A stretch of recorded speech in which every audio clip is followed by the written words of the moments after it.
रूह के सफर में कुर्रे ज़मीन से चलकर सबसे पहले दोज़खों का तबका आता है, उसके बाद आराफ है, फिर जन्नतों के तबकात शुरू होते हैं, जिनमें पहला आलम मलकूत कहलाता है, दूसरा जबरूत, तीसरा लाहूत, चौथा हाहूत और पांचवा हू।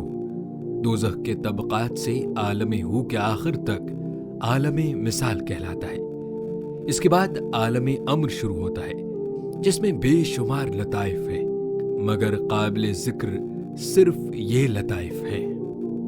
पहला लतीफ़ा अदम है, फिर लतीफ़ा नफ्स, फिर लतीफ़ा अक्ल और उसके बाद लतीफ़ा रूह है। इन लताइफ से आगे हवाली अर्श का इलाका है, फिर अर्श मजीद है, जिसके ऐन मरकज़ में सालिक को ज़ात बहत का मुशाहिदा और इरफान होता है।